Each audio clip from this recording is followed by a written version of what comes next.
Hey guys, अस्सलाम वालेकुम। कैसे हैं आप सभी लोग। Welcome back to my channel. मैं हूँ लफ्शा और आज मैं आपके सामने वीडियो लेकर आई हूँ। एक टॉपिक लेकर आई हूँ, मतलब एक बात है जो बहुत दिनों से मैं आप लोगों से करना चाह रही थी बट नहीं कर पा रही थी। मेरी हिम्मत नहीं पड़ रही थी, बट अब मैंने सोचा कि मैं कर ही लूँ, क्योंकि मैं आप ही लोगों से अगर छुपा रही हूँ तो फिर गलत है ना। तो इसलिए, क्योंकि आप भी मेरी एक फैमिली हो, फैमिली का एक आप लोग भी हमारे लिए बहुत ख़ास हो, इसलिए आप लोगों से मैं कोई चीज़ छुपाना नहीं चाहती थी। और एक बात थी जो मुझे बहुत दिनों से करनी थी बट मैं कर नहीं पा रही थी, तो मैंने सोचा मैं वो आज कर लूँ। वो टॉपिक ये है कि मतलब जैसे एक लड़की होती है, जब वो पैदा होती है अपने घर में, तो वो अपने माँ की नहीं लेकिन बाप की बहुत चहेती होती है। बाप की वो शहज़ादी होती है। बाप के लिए लड़कियां बहुत ख़ास होती हैं, और लड़कियों के लिए भी बाप बहुत ख़ास होते हैं, क्योंकि वो उनके हीरो होते हैं, लाख नहीं तो। और कोई भी लड़की होती है तो वो अपने हस्बैंड में भी यही सोचती है कि मुझे अपने बाप की तरह ही कोई ऐसा इंसान मिले जो मेरी केयर करे, मुझे प्यार करे। तो मेरे साथ मतलब ऐसे ही कुछ था। मेरे जो फादर थे वो मुझे बहुत ज़्यादा चाहते थे, बहुत ज़्यादा मतलब प्यार करते थे, इतना कि मतलब कभी उन्होंने मेरा रोया भी नहीं दुखने दिया, कभी मेरी आंखों में आंसू नहीं आने दिए। जिस तारीख से वो गए हैं उस तारीख से तो जैसे लगता है मैंने अपनी पूरी लाइफ में जितना नहीं रोया है वो पूरा कर रहे हैं, मतलब हम इस टाइम पर पूरा कर रहे हैं रो रो करके। क्योंकि उनके रहने पर तो मैं कभी नहीं रोई, बट उनके जाने के बाद मैं बहुत रोई हूँ, बहुत, और अभी भी रो ही रही हूँ। समझ लो अपनी ज़िंदगी में, अपनी लाइफ में ऐसी चीज़ें मतलब फेस करना पड़ रहा है कि बहुत रोना आता है, बहुत चीज़ें हमारे ख़िलाफ़ होती हैं। मैं बस उन्हीं लड़कियों के लिए टॉपिक है जिन लड़कियों के फादर, मतलब हर लड़की के बाप बहुत चाहते हैं अपनी लड़कियों को, लेकिन उस चाहत में कभी भी अपनी ससुराल वालों को नहीं छोड़ना चाहिए। कभी भी लड़की जब तक शादीशुदा नहीं होती है तब तक लड़कियां जो होती हैं वो अपनी होती हैं, लेकिन जिस तारीख से शादी हो जाती है उस तारीख से लड़कियां पराई हो जाती हैं। मतलब कहा ही जाता है कि लड़कियां पराया धन है। एक ये बड़े बूढ़े मतलब कहते ही चले आ रहे हैं, लड़कियां जो हैं वो पराई हैं, पराए घर की हैं। तो वो हकीकत बात है, ये कोई गलत बात नहीं है, ये हकीकत बात है।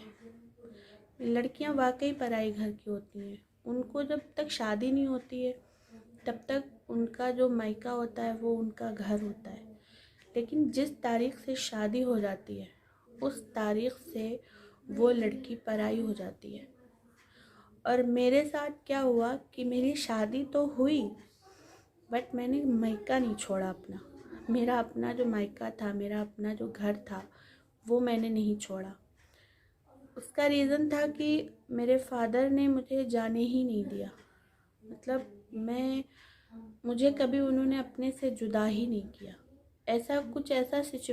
ऐसी सिचुएशन बनती चली गई कि मतलब मैंने अपना मायका छोड़ा ही नहीं। और ससुराल में कभी जाती थी तो 2 दिन, 3 दिन, 4 दिन, 10 दिन, इससे ज़्यादा नहीं। मैं ज़्यादातर मतलब मेरी शादी को 16 साल हो गए हैं, बट मैं अपनी ससुराल में लगभग 1 साल ही रही हूँ। और उसके बाद मैंने 15 साल अपने मायके में गुजारे हैं, 15 साल। तो मैं ऐसी बात बोल रही हूँ तो लाजमी है कि कोई ना कोई मतलब बहुत ही ख़ास बात होगी, तभी तो मैं ऐसा बोल रही हूँ, वरना क्यों मैं किसी लड़की को ये बात बोलूँगी। मैं उन सभी लड़कियों से ये बोलती हूँ जिनकी शादी हो गई है, जिनकी नहीं हुई है, उन सब से कि शादी के बाद वो ससुराल को दिल से अपनाएं। क्यों? क्योंकि ससुराल ही हमेशा साथ देती है। जिस वक्त आपके साथ कोई नहीं होता है, ठीक है, उस वक्त भी आपके साथ आपके ससुराल वाले ही खड़े होते हैं और आपका अपना शौहर ही खड़ा होता है। मेरे साथ ऐसा हुआ है, इसलिए मैं आप लोगों से ये बात कह रही हूँ, वरना मुझे क्या पड़ी है, मैं क्यों ये सब बात बोलूँगी। मेरे फादर मतलब एक बहुत अच्छे इंसान थे, बहुत ही अच्छे। उनके जैसा मैंने कभी कोई इंसान ना देखा है और ना मैं कभी देखूँगी, मुझे वो पक्का यकीन है, क्योंकि उनके जैसा मतलब है ही नहीं कोई भी। वो इतने अच्छे थे कि बहुत अच्छे थे, मतलब तारीफ़ कितनी भी करूं उतना ही कम है उनकी। उन्होंने कभी हमको मतलब अपने से दूर नहीं किया, लेकिन उनको भी नहीं मालूम था कि हमारे जाने के बाद ऐसा कुछ होगा जिससे कि मतलब वो खुद वहाँ लेटे लेटे अपने आप को गलत कहेंगे कि मैंने क्यों नहीं जाने दिया।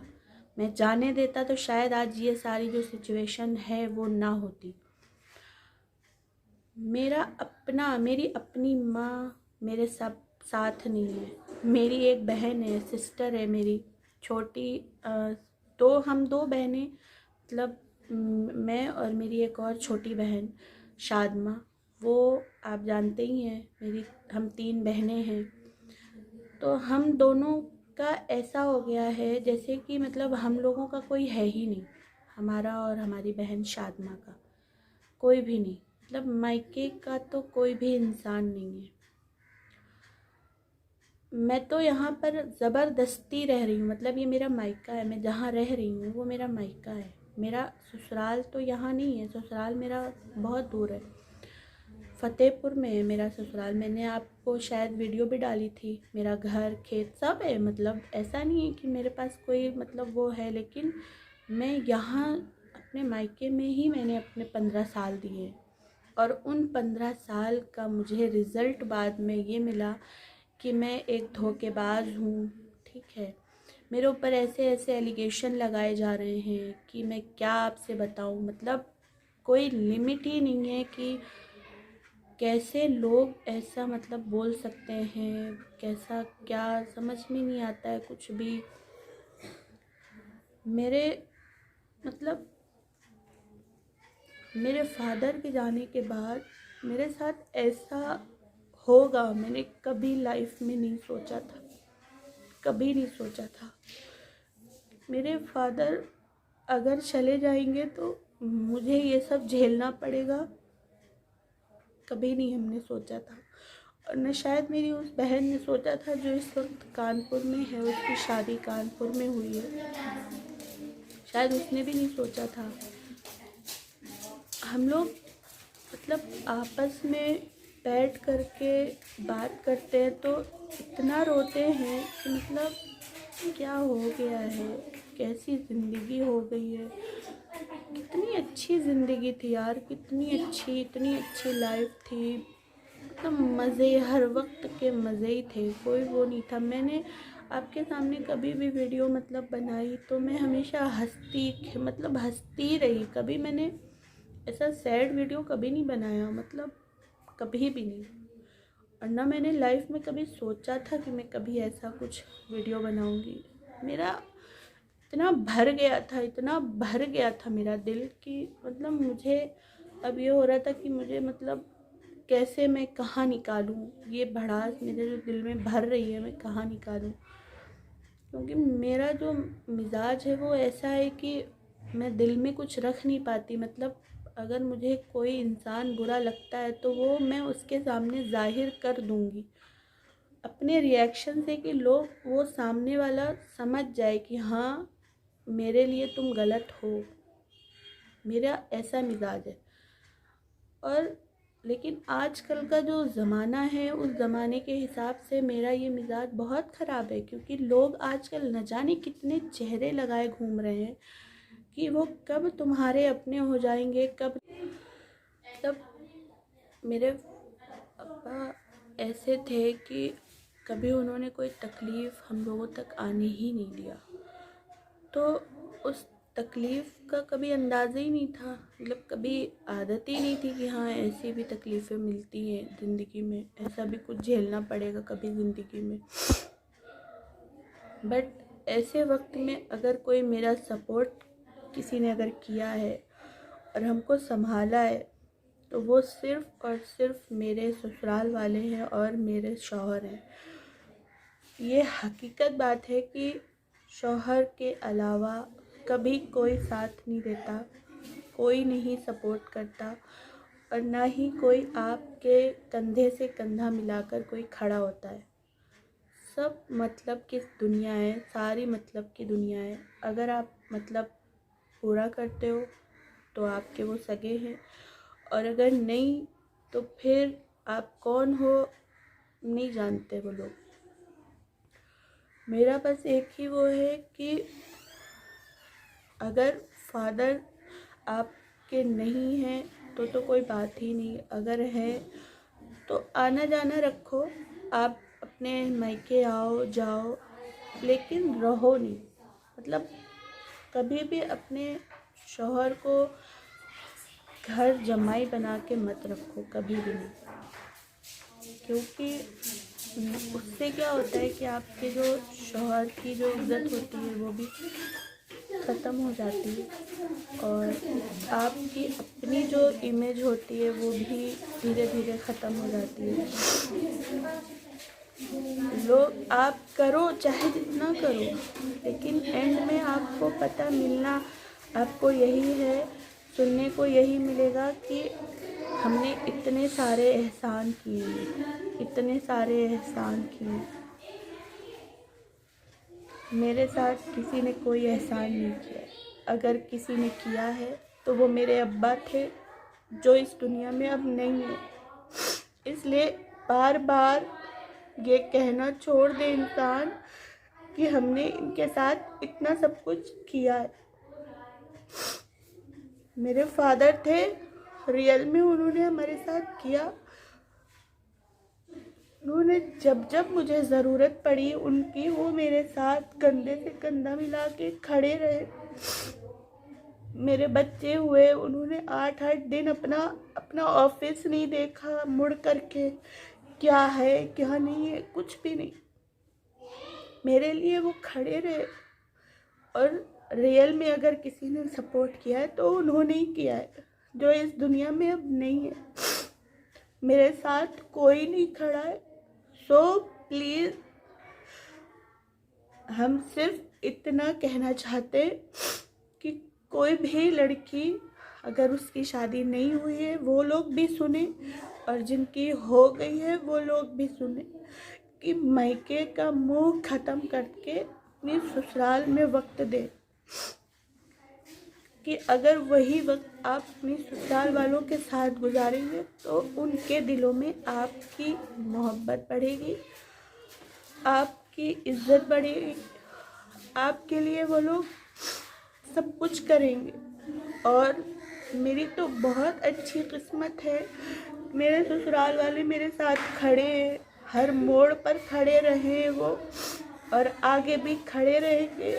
हालांकि मैं वहाँ रही नहीं हूँ, ज़्यादा मैंने वहाँ वक्त नहीं दिया, लोगों के साथ मैं ज़्यादा वहाँ रही नहीं, मैंने टाइम नहीं दिया वहाँ पर, बट उन लोगों ने हमारा सपोर्ट हमेशा किया है। इस वक्त जिस वक्त मुझे सबसे ज़्यादा ज़रूरत थी अपनों की, उस वक्त वो लोग हमारे लिए खड़े रहे। तो हर लड़की ये सोचे कि ससुराल कैसी भी हो, अच्छी हो चाहे बुरी हो, अगर तुम दिल से अपनाओगी तो वो लोग भी तुम्हें दिल से अपनाएंगे। वक्त भले लगे लेकिन अपनाएंगे। इसलिए मैंने ये एक वीडियो बनाया सिर्फ इसी वजह से कि मैंने ये सब चीज़ें फेस की हैं, मैंने ये सब चीज़ें झेली हैं, तो मुझे आइडिया है कि कितनी तकलीफ़ होती है। अगर आप दूरी बना के रखते, एक दूरी जो मेंटेन होनी चाहिए वो अगर आप बना के रखते, तो शायद आपको ये वक्त नहीं देखना पड़ता जो वक्त मैं देख रही हूँ। और अल्लाह न करे किसी के सामने ये वक्त आए। मैं कभी नहीं किसी के लिए दुआ करूँगी, ये बद्दुआ होगी जिसके लिए भी अगर मैंने की। मतलब बस आप लोगों से यही कहना था। और ये काफ़ी दिनों से मैं सोच रही थी कि मैं अपनी लाइफ से जो मैं सीखी हूँ, क्योंकि मैंने जो 15 साल यहाँ दिए और उसके बाद मुझे जो सबक मिला है वो सबक मुझे सही मिला है। क्योंकि अगर मैं ये सब सीखती नहीं तो मैं कल को अपने भी बच्चों को नहीं बता पाती। मेरी भी बेटियां हैं, मैं उनको भी कल के लिए समझाऊंगी कि देखो ऐसा कुछ नहीं। मायका सिर्फ जब तक है जब तक तुम्हारी शादी नहीं। जिस तारीख से शादी हो जाए उस तारीख से तुम्हारा ससुराल ही तुम्हारा मायका है, वही तुम्हारा ससुराल है। वहीं रहो, वहीं मरो, सब कुछ वहीं होगा। कुछ यहाँ कुछ भी नहीं है। मेरे अब्बा अगर न गए होते तो शायद मुझे ये सबक भी नहीं मिलता जो मुझे मिला है। जो होता है अच्छे के लिए ही होता है। और मतलब आप लोगों के सामने इस तरह आंसू बहाना ये सब हमें नहीं वो लगता, लेकिन एक जब मेरे अब्बा की कोई बात आ जाती है तो फिर मेरे ऑटोमेटिक आंसू निकलने लगते हैं। मैं क्या करूँ, वो है कुदरती है। क्योंकि मैंने एक्सपेक्ट नहीं किया था कि मेरे अब्बा इतनी जल्दी चले जाएंगे। वो नहीं जाते तो शायद कुछ भी नहीं होता, कुछ भी नहीं। बट कोई बात नहीं, जो कुछ होता है उसके लिए सबक मिलता है। हर चीज़ का एक सबक होता है। अगर इंसान अपनी लाइफ से ही सीखे ना तो फिर उसको सीखने की और सीखने कहीं जाता नहीं है। इंसान कहीं सीखने जाए कोई सिखाता नहीं है, अपनी लाइफ से ही इंसान सीखता है। अगर वो सीख गया तो, वरना वो पीछे ही रह जाता है।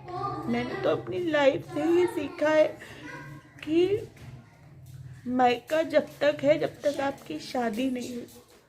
शादी हो जाए उसके बाद मायका सिर्फ मायका ही है, बाकी वहाँ से आपका कुछ होना नहीं है। होना सिर्फ आपके ससुराल से है और ससुराल ही मेन घर है, वही आपका मेन गढ़ है वही। बस और कुछ नहीं, यही बात कहनी थी।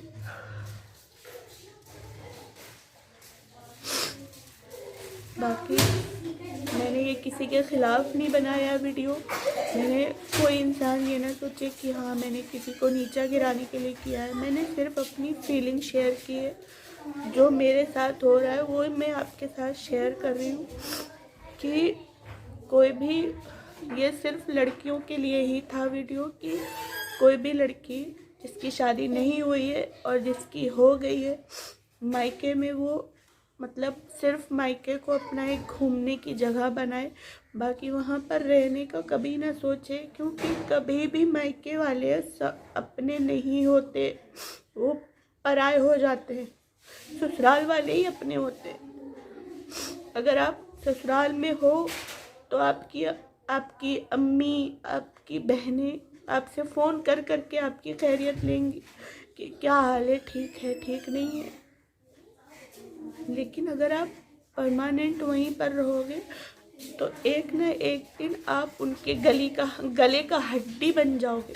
क्योंकि गले में जो हड्डी फंसती है वो बन जाओगे। तो बेहतर है कि कभी भी मायके में टाइम ना दें। जब भी अपनी ससुराल में रहें, अपने ससुराल वालों को समझें, उनको टाइम दें बस। और मेरा कोई पर्पस नहीं है ये वीडियो बनाने का कि मैं किसी को नीचा दिखाना चाहती हूँ या किसी को मैं गलत कह रही हूँ। मैं अपनी सिर्फ एक अपनी लाइफ की जो वो है बस वो मैं आपके सामने शेयर कर रही हूँ, इसके अलावा कुछ भी नहीं। अगर आपको ये मेरा सैड वीडियो जो भी है, ठीक, कोई बात नहीं। बहुत दिनों से मेरे दिल में ये था, मैं बनाना चाह रही थी। मैं उन लड़कियों के लिए बनाना चाह रही थी जो अपने मायके को ज़्यादा इम्पोर्टेंट देती हैं, ससुराल को नहीं। तो उन्हीं लोगों के लिए है ये वीडियो।